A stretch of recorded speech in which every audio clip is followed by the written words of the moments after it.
Inert gases are found in the free state in nature but only in trace amount, therefore their discovery also took some time. ठीक है, तो जो inert gases थी, ठीक है, वो नेचर में फ्री स्टेट में तो होती हैं लेकिन बहुत कम अमाउंट में होती है, इसलिए उनकी डिस्कवरी में भी बहुत ज़्यादा टाइम लगा. ठीक है. In 1785 Cavendish carried out some experiments with air in which he separated nitrogen gas and oxygen gas from it. ठीक है, तो कैवेंडिश नाम के एक साइंटिस्ट थे, उन्होंने 1785 में, ठीक है, एयर का सैंपल लेके एक्सपेरिमेंट किया. ठीक है, और उन्होंने क्या किया, एयर में से नाइट्रोजन और ऑक्सीजन गैसेस को सेपरेट किया. ठीक है, he was left with bubbles of some unknown gases possibly argon. और उनके एक्सपेरिमेंट में उनके पास एक और अननोन गैस के बबल बचे हुए थे. ठीक है, जो उनके एक्सपेरिमेंट में मिले उनको देखने को, तो उन्होंने ऐसा गैस किया कि ये आर्गन गैस हो सकती है, but he was unable to identify it. ठीक है, तो उन्होंने सिर्फ गैस किया था, उसको प्रूव करने के लिए उनके पास कुछ ऐसा सॉलिड एविडेंस नहीं था. ठीक है, तो वो प्रूव नहीं कर पाए कि वो आर्गन गैस ही थी. It was more than 100 years before these bubbles were identified as a new elements. ठीक है, तो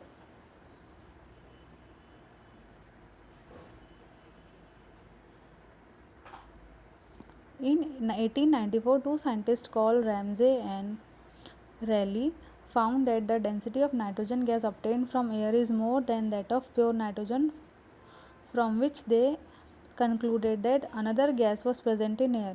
ठीक है, तो जो बबल मिले थे उनको, ठीक है, कैवेंडिश को एक्सपेरिमेंट में, उसके लगभग 100 साल के बाद, ठीक है, 1894 में दो साइंटिस्ट थे, कौन कौन से, रैमजे और रैली.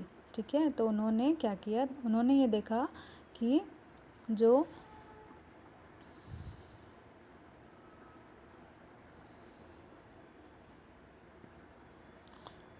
उन्होंने क्या देखा कि जो एयर में नाइट्रोजन गैस होती है, ठीक है, उसकी डेंसिटी ज़्यादा होती है.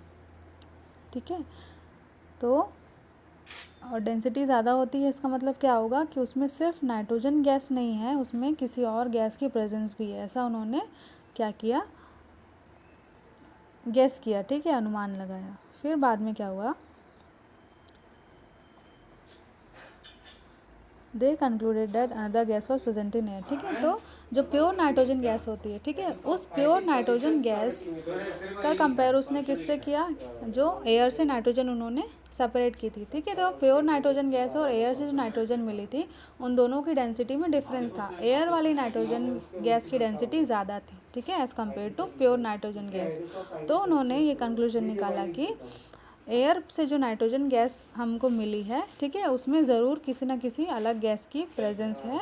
और बाद में उन्होंने उस गैस को सेपरेट किया और उसको क्या नाम दिया, argon.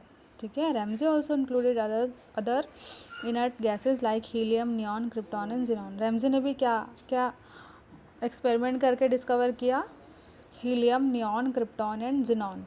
In this way most of the non-metals had been discovered by the end of 19th century. ठीक है, तो लगभग 19th सेंचुरी के एंड तक, ठीक है, बहुत सारे, लगभग मतलब जितने नॉन एलिमेंट्स नोन है वो उस समय तक डिस्कवर हो चुके थे. ठीक है, now chemistry of non metals. Non-metals except hydrogen are found between groups 14 to 18 in the periodic table, which means that they have 4 to 8 electrons in their outermost shell. ठीक है, तो हाइड्रोजन को छोड़ के जितने भी नॉन मेटल हैं, ठीक है, वो पीरियोडिक टेबल में ग्रुप 14 से लेकर ग्रुप 18 के बीच में ही कहीं पे आते हैं. ठीक है, तो ग्रुप 14 से 18 के बीच में आते हैं, इसका मतलब क्या होता है कि उनमें उनका इलेक्ट्रॉनिक नंबर ऐसा होता है या उनका इलेक्ट्रॉनिक कन्फिग्रेशन ऐसा होता है कि उसके आउटर मोस्ट शेल में या तो 4 इलेक्ट्रॉन्स होते हैं या 8 इलेक्ट्रॉन होते हैं. ठीक है, तो since non-metal have a tendency to gain electrons, therefore they have electronegative in nature. ठीक है, अब नॉन मेटल क्या करते हैं, इलेक्ट्रॉन गेन करने की टेंडेंसी रखते हैं. ठीक है, इलेक्ट्रॉन गेन करने का पावर रखते हैं, इसलिए ये क्या होते हैं, इलेक्ट्रोनेगेटिव. ठीक है, ये हमने लास्ट क्लास में देखा था, कोई भी मेटल मेटल मत बोलो, कोई भी एलिमेंट, ठीक है, कोई भी एलिमेंट अगर इलेक्ट्रॉन गेन कर रहा है तो वो क्या बनाएगा, नेगेटिवली चार्ज्ड पार्टिकल बन जाएगा, ठीक है। और कोई भी एलिमेंट जो इलेक्ट्रॉन डोनेट कर रहा है वो कैसा चार्ज बनाएगा, पॉजिटिवली चार्ज आयन बन जाएगा, ठीक है। तो नॉन मेटल इलेक्ट्रॉन गेन करते हैं, इसलिए कैसे होते हैं, electronegative. We know that non-metals are more electronegative than metal, but electronegativity of each non-metal is not same, ठीक है। तो मेटल से अगर आप कंपेयर करोगे तो नॉन मेटल की इलेक्ट्रोनेगेटिविटी ज़्यादा होती है मेटल से, ठीक है, लेकिन ज़रूरी नहीं है कि सभी नॉन मेटल की इलेक्ट्रोनेगेटिविटी सेम हो। The value of electronegativity for non metal ranges from 2.01 to 4.1, ठीक है। मोस्ट इंपॉर्टेंट थिंग है, अंडरलाइन कर लेंगे। द वैल्यू ऑफ इलेक्ट्रोनेगेटिविटी किसके लिए, नॉन मेटल के लिए, किसके बीच होती है, 2.01 से लेकर 4.1 तक के बीच की होती है, ठीक है। In a chapter on periodic table we saw that electronegativity decreases on going down a group and increases on moving from left to right in a period, ठीक है। तो ग्रुप में जब आप ऊपर से नीचे जाओगे तो इलेक्ट्रोनेगेटिविटी कम होती है, और जैसे ही आप पीरियड में लेफ़्ट से राइट जाओगे तो इलेक्ट्रोनेगेटिविटी क्या होती है, इंक्रीज़ होती है, ठीक है। This means that elements of group 17 are most electronegative, ठीक है। तो ग्रुप 17 के एलिमेंट कहाँ हैं, ये देखो ग्रुप 17 के एलिमेंट। क्या देखा हमने, ग्रुप में ऊपर से नीचे जाने पर इलेक्ट्रोनेगेटिविटी कम होती है और लेफ़्ट से राइट जाने पे बढ़ती है, ठीक है। तो सबसे ज़्यादा इलेक्ट्रोनेगेटिविटी सबसे राइट मोस्ट वाले उसमें होगी, ग्रुप में होगी, तो जो कि है 17, ठीक है।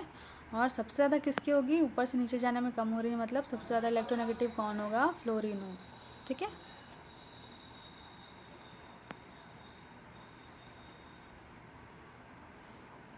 नाउ ये देखो, फ्लोरीन हैज़ द हाईएस्ट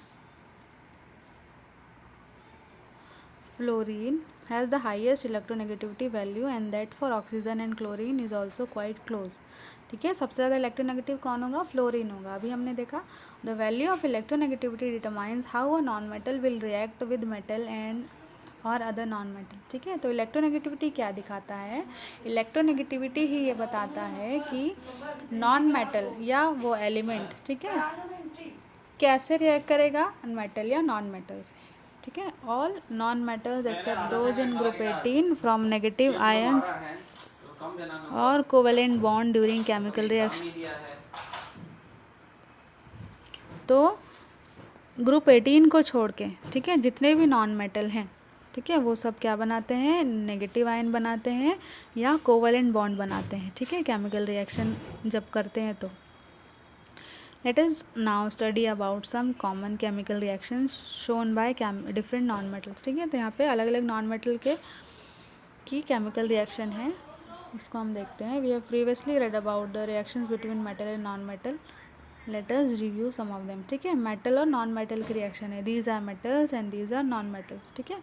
तो मैग्नीशियम जब ऑक्सीजन के साथ रिएक्ट कर रहा है तो क्या बना रहा है, मैग्नीशियम ऑक्साइड।